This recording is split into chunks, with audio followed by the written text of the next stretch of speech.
Alright, my friends, I realize I may be a little late to the party here in Jedi Survivor reviews, but I'm going to approach this a little differently. It's not quite your standard run-of-the-mill review, so to speak, but more of a look back at my experience of the game as a whole after finishing it recently. It's not going to have all the nitty-gritty details that some other excellent YouTubers put out, looking at you, ACG, but rather more of a explanation of my journey through it from multiple aspects, ranging from gameplay to the improvements from its predecessor, sound and video quality, and finally the most important part in my opinion, the story. This might be a longer one, but I hope you enjoy the review from the eyes of a longtime Star Wars nerd who loves these kind of story-driven games. I first want to touch on Fallen Order, as that game is what kicked all of this off. That game was a pleasant surprise when it came out, and I went into it with some skepticism, not expecting all that much. But damn, did Respawn deliver on a Star Wars game done in a way we had not seen in quite a while. During the initial previews, I didn't quite feel connected to the new protagonist, and I figured that it might become just a one-off game with too many intricacies detached from the main storyline. From the opening scene and music though, I was hooked, and the story and characters introduced were refreshing, compelling, and overall just incredibly well done. The whole cadence and atmosphere of that game was simply stunning, and I loved it so much that I even played it probably around 4 times through. Before I continue the journey of Cal Kestis and his crew,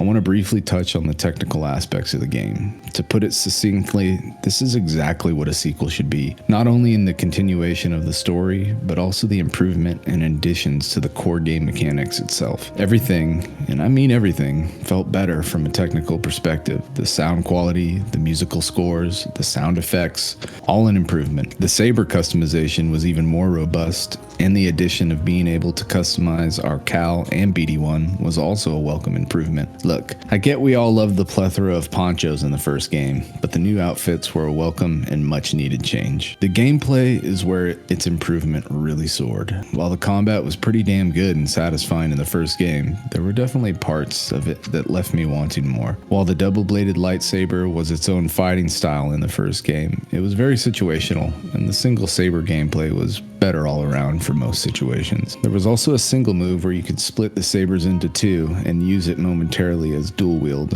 However, in Jedi Survivor, not only did the single, double, and dual get expanded on, but 2 entirely new styles were added in the form of a cross-guard heavy style and the out-of-nowhere blaster saber combo. All of these styles drastically changed how you approach combat, and they all had their strengths and weaknesses, and dare I say, wicked awesome aesthetic to them. Mobility is another area that felt better, with the addition of the grapple gun, dash, and use of both the environment and creatures within the game world. There was so much fluidity to the way you moved about the world and the way it seamlessly blended in with combat. Speaking of combat in general is just a blast and feels so gratifying and smooth that I just can't say enough good things about it. Before this series, I was a staunch fanboy of the Jedi Knight series with Kyle Katarn and Jaden Core. Those games were memories of the times that I really felt like I was playing as a Jedi, and to 16-year-old me at the time, Jedi Knight Outcast probably felt exactly like Jedi Survivor does right now. I'm sure, of course, if I went back and played Jedi Outcast right now in 2023, it might feel a whole lot different than I remember it feeling. So maybe I'll just leave that one for the memory banks. The point I'm trying to make that I'm taking way too long to get to is that the Jedi series is simply great right now and really satisfying to play. It's a true work of art capturing the feeling of the kind of Jedi game we wish we had when we were kids. Every time I played, I could just feel the smoothness in my hands. And this is even coming from a mouse and keyboard guy. I've mentioned a couple times on the channel before that when it comes to games, I'm really picky about the way combat makes me feel. Like, I want that feedback that I can almost sense. Gaming is very diverse in its ability for immersion, but for me, I become far more enmeshed with the game when I can almost feel what the character I'm playing is doing. Hence the vibration in most of the console controllers these days, or rumble packs as us geezers like to say. So for me, the combat in the game really allows me to experience what it would feel like if I was doing those lightsaber swings and jumps. Of course, if I think about it a little more intensely, I quickly realize how tragic that would be to witness, as my back would be thrown out the second I ignited a lightsaber. Anyways, the combat is great, guys. It really is.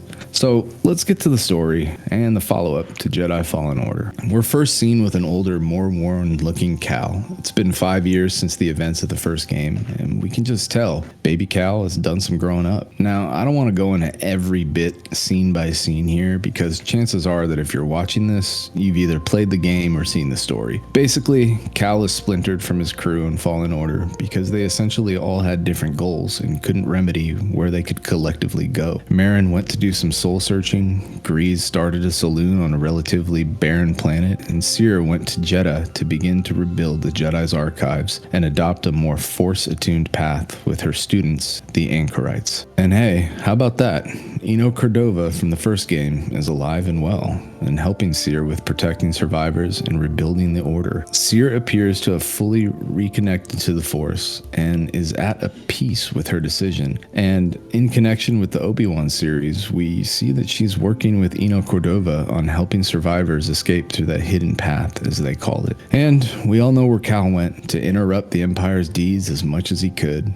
At the beginning of the game, after a run-in with the Ninth Sister re-emerging from her fallen Kashyyyk, Cal finds his crew dead at the hands of the Empire ambushing him, and now he's on the run with no safe place to go. So, he and his remaining friend, Bo Dakuna, attempt to find good old greasy money and lay low, and of course, he falls into the adventure once again. Upon entering Kobo, where he settled down with Grease, out in the wild he ended up finding a 200-year-old droid who holds the secrets to reaching an undetectable world they could hide to. While the story was, in my opinion, quite solid, there are some pros and cons that stood out to me during my experience. During Cal's journey and trying to find pieces on how to arrive at the hidden world, he unearthed a Jedi who had been preserved in Bacta for 200 years at the end of the High Republic era. His name was Dagan, and once he escaped, he went again to finish his mission that he had started 200 years prior of setting up a new place for the Jedi on this world of Talinor. I thought Dagan Gera was a good character and a unique take on having a new villain. My only complaint is that it felt like it was such a contained narrative that based on the power level of Dagan, it shouldn't have been that contained.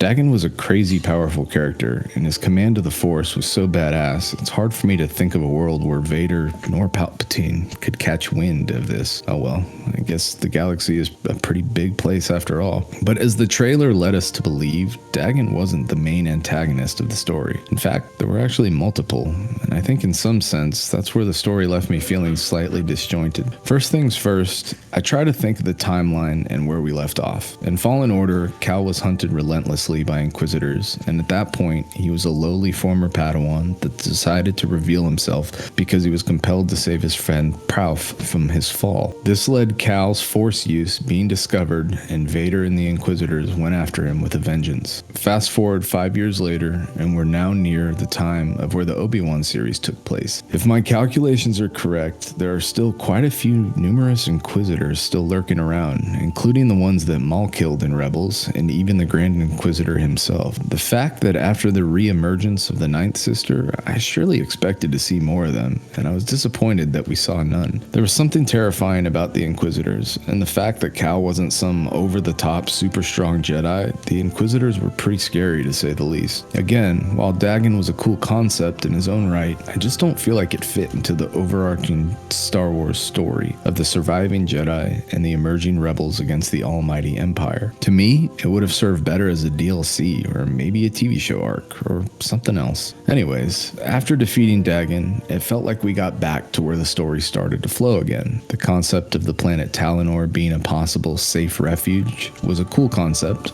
and I thought it was neat to see a glimpse of the High Republic even in the smallest sense. I thought the best part about Dagan was when he said to Cal, "Our great order fell to this," pointing out that he was thoroughly unimpressed with the Empire's forces, mainly the stormtrooper squads he went up against. I'm sure if Dagan would have encountered Palps or Vader, he might have thought differently, but hey, I get his sentiment when you're looking at it from that vantage point. While Talinor held promise as a safe refuge, I think the inner turmoil with Cal was that he knew deep down that the Empire would never stop hunting them, and like many of our other protagonists in shows like Andor and The Bad Batch for example, the underlying satisfying realization here is that the Empire will not stop until it has taken over everything. You can continue to run, but it will eventually catch up to you no matter where you flee. And then the big twist happened. Just as we think the newly reformed crew has set its sights on Talonor and a way forward for the hidden path and Cere to continue helping surviving Jedi, Cal's best friend from the very start of the game, Bode Akuna, reveals his clandestine plot that has been in the works for years. As the crew is plotting their trip to Talonor,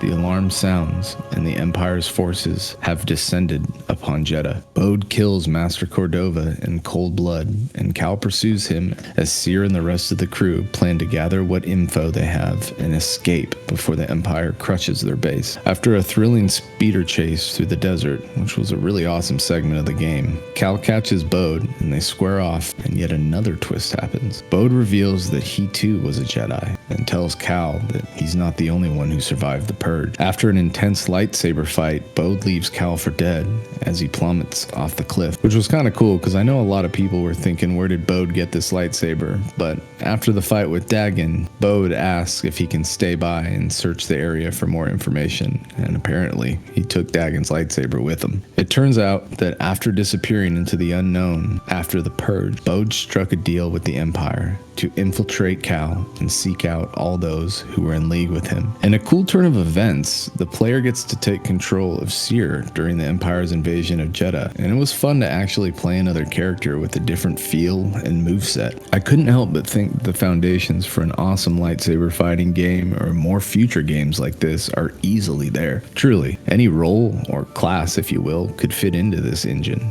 The enemies and player characters are really done fantastically, and I could see an immense amount of fun being had playing different archetypes in this type of game world. As we fight our way through the hordes of Imperial stormtroopers, Cere makes it back to the archives, and it was time, once again, for the all too familiar goosebumps to set in. Enter Darth Vader. Yes, the frightening presence of Vader has been done so damn well in these two games that I just can't get enough. They seriously have turned him into a Michael Myers type character, and the way he was handled truly encapsulate a lot of the same visceral reactions we've seen of him in scenes like Rogue One and Obi-Wan. Cere and Vader engage in a really cool cinematic fight. It was actually really enjoyable, and it was quite a lot more than we got in the first game with Vader. I do have one complaint though, and maybe it's because I'm a Vader fanboy. I don't know. Look, I get it. Cere is a pretty powerful Jedi, right? At least way more powerful than I had thought. I wasn't that fond of her in the first game, but she had grown on me more and more, especially towards the end of the first game, and now following into Survivor. But we're talking about Darth freaking Vader here, and Cere nearly killed him. Like, this fight was way closer than it should have been from a lore perspective, in my opinion. Any Inquisitors? Sure. I think Cere would have done great, but when it comes to power levels, we're throwing Cere up there with Obi-Wan, Ahsoka, and hell, even Luke. Vader seriously barely escaped this fight, and while I do like a close fight, and I do like Cere, there was just something about how close this was that perturbed me just a little bit. I don't know, maybe Vader was still too arrogant and was not expecting that kind of fight from Cere. Either way, it was emotional, it was entertaining, and I really felt the loss of Cere on a personal level. The scene of Cal getting to her just before her last breath was heart-wrenching, and Cameron Monaghan is really a great actor, as is Deborah Wilson. Vader did his job though. He took out the archives and slayed another powerful remaining Jedi adversary. With little hope remaining, Cal realized that he must confront Bode, not just for Talonor, but for the betrayal and responsibility for the deaths of Cordova and Cere. I thought the infiltration of the Empire's base by Cal was awesome, and it's interesting how well Bode played Cal against the Empire. You see, ultimately Bode was not loyal to the Empire, nor Cal or the Jedi. He was loyal to protecting his little girl Kata at all costs, making sure that she'd be safe on Talonor, and this meant betraying everyone else and even embracing the dark side to do so. I liked Bode's character. I thought he was a wonderfully acted character, and he had a lot of depth and twist to him. Not to mention that he was voiced by a wonderful actor, Noshir Dalal, who also voiced Charles in Red Dead Redemption 2. Charles was a phenomenal character, and he brought the same amount of power and emotion to Bode as well. As a father to 3 daughters of my own, I resonated with Bode, and that's what made his character compelling, because really, I can't think of many lines I myself wouldn't cross to make sure they were safe. In the end, Cal and Merrin gave Bode a chance to surrender and try and right his wrongs, but he just couldn't do it. The dark side had corrupted him, and he had fed a lot of that rage into Cal, who also began to have his own run-ins with the dark side, which was a neat little concept to throw in the game, in my opinion. I loved how the game prompted you as a mechanic to give in to that anger, and it left me guessing whether or not we're going to see the fall of Cal himself. For me, this is where the story really has potential going forward, and I've been saying it all along for a while now on the channel. Cal is most definitely going to show up on one of these Disney series, and I've long suspected that when we do see him, he will have succumbed to the dark side. There were many hints to this throughout the story, and I think it's not only inevitable, but also pivotal to Cal's character and his journey. He has been through so much pain and loss, and he has held firmly, but I know that his taste of that power not only troubled him, but also showed him what a weapon it could become for him, almost in a fight fire with fire sense. Cal has clearly become powerful, and I can see his character going through a similar arc to Anakin, and personally, I would love to see him meet Ahsoka and even Ezra. In the emotional ending scene, we see Cal, Merrin, Grease, and now Bode's daughter Kata have a funeral pyre for Seer, Cordova, and Bode. They have all been through so much, and now Cal and Merrin have the responsibility of raising Kata. And speaking of which, I'm so glad that Cal and Merrin finally had a chance to consummate their relationship. The tension from the first game was palpable, and I think both characters deserve a lot of happiness. Overall, just to put a bow on the story here, the acting in this game is truly the shining star. These actors all deserve awards for this, and I have not been this emotionally charged and touched by acting in a game since Red Dead Redemption 2. The scene with Cal and Seer upon her death was just absolutely breathtaking. Deborah Wilson and Cameron Monaghan simply stole the show. I cannot speak enough how great the actors truly were. I could really go on for a long while here, but with keeping your valuable time as a viewer in mind, I'll end it with this. The game was easily an 8.5 out of 10. I thoroughly enjoyed my time with it, and I thought it did a phenomenal job as a proper technical sequel to its predecessor. While I'm not completely satisfied with the story in a lot of ways, I think that it has done a great job paving the way for a final installment to the series. The acting was great, the characters were again compelling, and Cal as a Jedi is relatable and pretty damn wholesome, as is of course our little buddy BD1. From a technical standpoint, I think they can do even bigger and better things with the next game, and I think the story has potential to really shine into the larger narrative. While I'm sure it's going to be another long wait before its next installment, I'm hoping we get a chance to see some of these characters in other media, whether it be shows and or games. While I did leave out some neat little Easter eggs that I think would be fun for you to find on your own, I will say that Ogdo Bogdo making a return in not only one but 2 instances did raise my anxiety tenfold. I don't know what that was about, Respawn devs, but seriously, nice troll on that one. Well, that's it for me, my friends. I hope you enjoyed just a simple dad's review, and let me know in the comments what your experience was like. What do you hope to see going forward? Was there anything I missed that I should have covered? Don't forget to hit that like button, and if you like this kind of content, Tom and I would appreciate the sub. Until next time, my young Padawans, may the Force be with you.